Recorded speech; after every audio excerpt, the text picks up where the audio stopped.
The Little Mermaid. Chapter 1.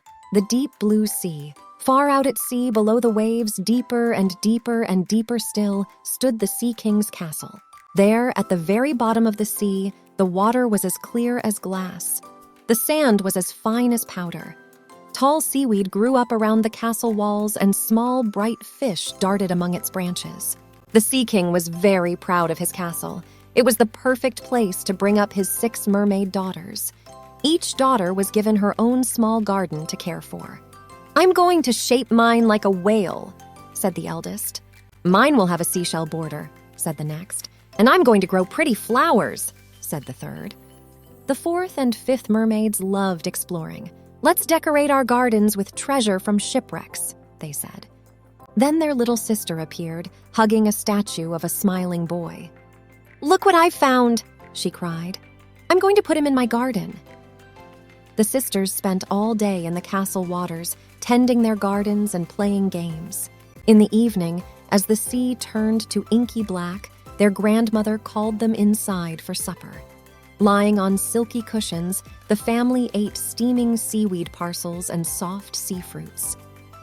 "Tell us a story, Grandmama," begged the littlest mermaid. Grandmama had seen the world above the waves. She told amazing tales of men with 2 legs and no tail. "There are buildings as tall as the ocean is deep," she said, "and machines that glide even faster than sharks."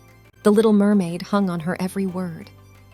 "When you reach 15, announced the Sea King, "you may rise above the waves and see these things for yourselves." While the older sisters flicked their tails in delight, the little mermaid sat drumming her fingers. "That's 6 whole years away," she sighed. Chapter 2. The World Above. On the eldest sister's 15th birthday, the Sea King's castle frothed with excitement. The mermaids showered their big sister with twinkling pearls. But the best present of all was the Sea King's blessing. "Now you can swim to the surface of the sea," he said. "Come back quickly," called the little mermaid. She wanted to hear everything about the world above. Her sister finally returned, grinning with excitement. "I watched the sun sink into the sea," she said. "Its orange light flooded the water." For hours, the mermaids pestered her with questions. "Did you see land? Were there any boats? What does air feel like?" Her littlest sister was the most curious. "Did the wind stroke your hair?" she asked. "Did the sun kiss your cheeks?" That night, the little mermaid gazed at the sea above. A black blot glided through the water. "It must be a ship," she thought. "I wonder who's on it and where they're going." She fell asleep and dreamed of sailing the ocean. Chapter 3. Rescue from the Storm. One by one, the sisters reached 15 and were allowed to swim above the waves. The little mermaid watched them rise up, hand in hand, longing for the day she could join them. As time dragged on, the little mermaid spent hours with her statue. "I can't wait to see what dry land looks like," she told him. Finally, the year, then the month, then the day of her 15th birthday arrived. As soon as the celebrations were over, she set off for the surface. "Goodbye," he called to her sisters, rising up like a bubble of air. With each swish of her tail, the water felt lighter. Her head broke through the waves and she gasped. The sun was setting, just as her sister had described, and there, ahead, floated a ship. The little mermaid swam closer. Lanterns hung from the masts and lively music filled the air. Closer still, she saw people dancing on deck. She stared in delight as their 2 legs carried them back and forth. A handsome young man appeared, wearing a crown. "Happy birthday, Prince Milo!" the people shouted as 100 rockets exploded in the sky. The little mermaid watched the prince, enchanted. It was as if her statue had come to life. Suddenly, the weather turned stormy and everyone ran below deck. Waves rose up like mountains around the creaking ship, and a streak of lightning split the dark clouds.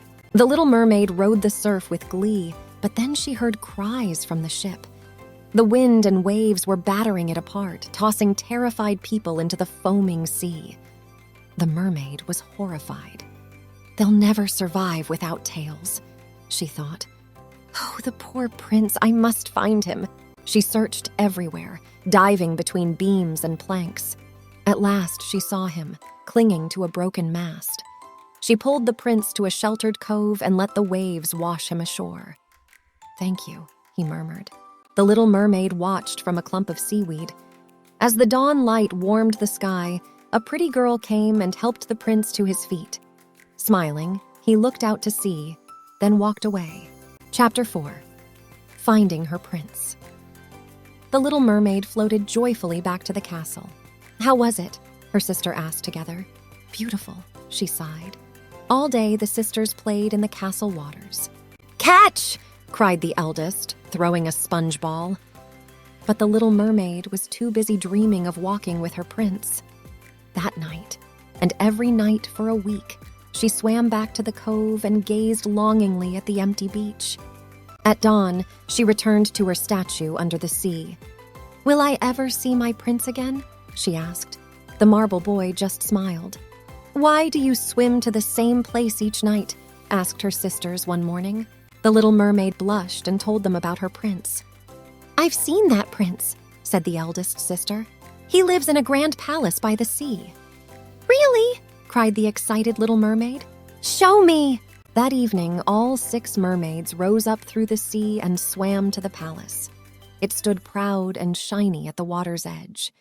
As the mermaids watched, a man strode onto the balcony. "It's my prince!" cried the little mermaid. "Do you think he's looking for me?"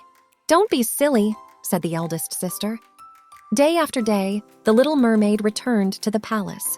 Each time she swam a little closer. When the prince went sailing, she swam behind him. She prayed for a storm so she could save him again, but it never came. Chapter 5. Paying the Price. Back beneath the waves, the sisters were decorating the castle for a summer ball. "Come and help us," they called to the little mermaid. She tried to tie ribbons, but she just couldn't concentrate. "You're not still thinking about that prince, are you?" said the eldest sister. The little mermaid nodded. "Remember, he's a man and you're a mermaid," her sister went on.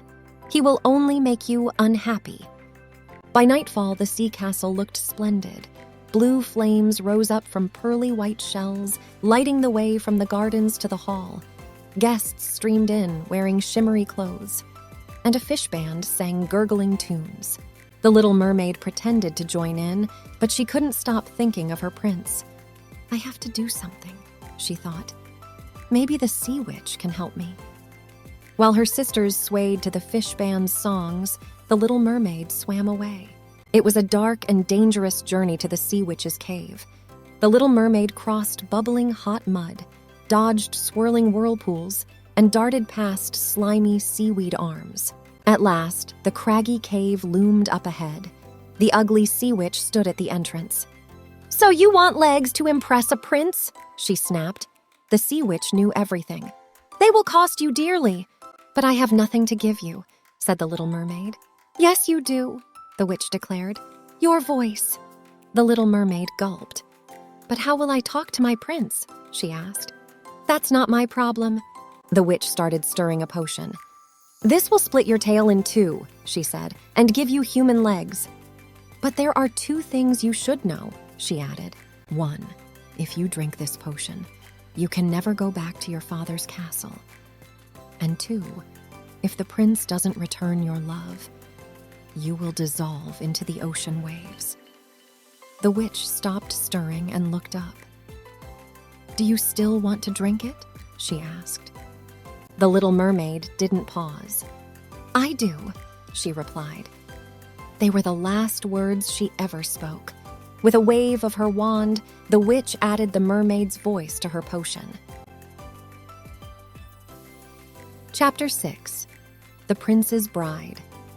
By dawn, the little mermaid was sitting on a sea rock near the palace. In her trembling hand, she held a bottle of the witch's potion. Suddenly, a door opened, and the prince stepped onto his balcony. He stretched, yawned, and gazed out to sea. The sight of the prince made the mermaid bolder. She swallowed the potion, jumped into the water, spluttered, splashed, and nearly drowned. Her tail had split into legs. The prince saw the splashes. "Who's that?" he called. "Somebody help her!" A servant waded in and pulled the little mermaid to safety. Soon she was standing in front of her prince. "Who are you?" he asked. She couldn't answer. He asked again. She still couldn't answer. Instead, she smiled. The prince smiled back. "Find this young lady some clothes," he said to his servant. "She's joining me for breakfast." The little mermaid spent the whole day with the prince. She was very happy, but kept wobbling on her new feet. "Take my arm," said the prince. "I'll show you around." That evening, the little mermaid stood on the prince's balcony. Frothy waves danced on the rocks below. 5 tails flipped by, and she recognized her sisters. "Come back!" they cried. The little mermaid smiled but shook her head. She had made her choice. "I don't even know your name," the prince was saying. "But when I saw you in the water this morning, I thought of my own true love." The mermaid's eyes sparkled, and her heart beat faster. "I almost drowned once," he went on. "I was swept to a beach and woken by a lovely princess. Tomorrow I'm going to set sail and marry her." The prince's words were like a dagger in the mermaid's heart. He was everything to her, but he loved someone else. "Don't worry," he said. "You can come with me."